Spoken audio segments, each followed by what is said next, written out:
Hi అండి అందరికి. అందరూ ఎలా ఉన్నారు? అందరూ బాగున్నారని అనుకుంటున్నాను. ముందుగా అందరికీ దేవీ నవరాత్రులు శుభాకాంక్షలు. ఇప్పుడు ఎక్కడ చూసినా మనకి ఆ దేవీ నవరాత్రుల వైబ్ అనేది మస్తుగా అనిపిస్తుంది కదండి. అసలు చూడడానికి ఎంత బాగుందో, ఎక్కడ ఏ గల్లీలో చూసినా కూడా అమ్మవారిని పెట్టారు. అసలు చూస్తుంటే ఎంత మనశ్శాంతిగా ఉందో, అంత హ్యాపీగా కూడా ఉంది అసలు. ఈవెన్ అమ్మవారిని దర్శించుకున్నాను, చాలా మంచిగా అయింది దర్శనం అయితే. అమ్మవారి దర్శనం అయిపోగానే పక్కనే శివుడి టెంపుల్ కూడా ఉందండి. సో, అక్కడ శివుడిని కూడా మనస్ఫూర్తిగా దర్శించుకున్నాను. ఎందుకో ఏమో తెలీదు, నాకు ఒక టెంపుల్‌లోకి వెళ్ళగానే చాలా పీస్‌ఫుల్ అనిపిస్తది.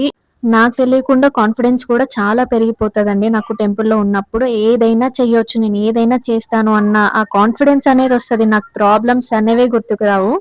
ఈ టెంపుల్‌లో ఈరోజు ఇప్పుడు క్రౌడ్ కనిపించట్లేదు కానీ, దసరా రోజు చూడండి అసలు ఆ రోజు వీడియో తీస్తాను. దసరా రోజైతే ఇదంతా ఖాళీ ప్లేస్ కనిపిస్తుంది కదా! ఇక్కడ నుంచోడానికి అసలు ప్లేస్ కూడా సరిపోదన్నమాట. అంతమందుంటారిక్కడ. ఇక్కడ ప్లేస్ మొత్తం చూడండి. అసలు మొత్తం అంతా పాజిటివ్ వైబ్స్ తోని ఉంటది. దసరా రోజు ఈ ప్లేస్ అంతా ఇంకా జాతరలా కనిపిస్తది. మొత్తం రావణాసురుడిని కాలుస్తారు. నేను ఈ టెంపుల్ కి గత 20 ఇయర్స్ నుంచి వస్తున్నానండి. నేను చిన్నప్పటి నుంచి స్కూల్లో ఉన్నప్పటి నుంచి ఈ టెంపుల్ కి రెగ్యులర్ గా వస్తుంటాను. ఇప్పుడు నేను చూపిస్తున్న ఎంట్రన్స్ మెయిన్ టెంపుల్ అన్నమాట. ఇందులో వెంకటేశ్వర స్వామి వారు ఉంటారు.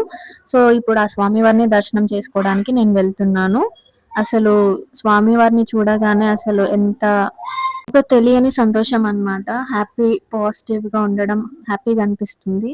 ఫస్ట్ నేను టెంపుల్‌కెళ్ళిన తర్వాత దర్శనం అయ్యే టైంలో మనం దేవుడిని చూస్తాం కదండీ! అసలు ఆ టైంలో తెలియకుండానే ఫేస్‌లో స్మైల్ వచ్చేస్తుంది.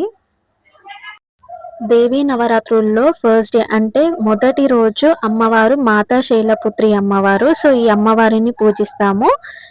ఈ అమ్మవారు నంది మీద కూర్చొని ఉంటారు. చేతుల్లో త్రిశూలం అండ్ తామర పువ్వు ఉంటుంది. మీరు జనరల్‌గా చూస్తూనే ఉంటారు. దేవి నవరాత్రులు చాలా మంది ఇంట్లో చేసుకుంటారండి. సో, అమ్మవారిని పూజించాలి అంటే మామూలుగా కలశం పెట్టుకునే వాళ్ళు పెట్టుకోవచ్చు.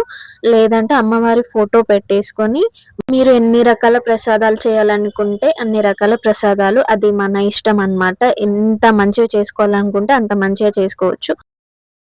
అమ్మవారిని పూజించేటప్పుడు ఓం దేవి శైలపుత్రే నమః అని ఈ మంత్రాన్ని మనసులో అనుకుంటూ మంచిగా పూజ చేసుకోండి. ఇంట్లో పూజ చేసుకున్నప్పుడు దీపారాధన చేసిన తర్వాతకి అసలు ఆ పాజిటివ్ వైబ్ అంతా ఇంట్లో ఉంటుంది కదండీ అసలు. ఈ దేవి నవరాత్రుల్ని అందరూ హ్యాపీగా సెలబ్రేట్ చేసుకోవాలని మనస్ఫూర్తిగా కోరుకుంటున్నానండి.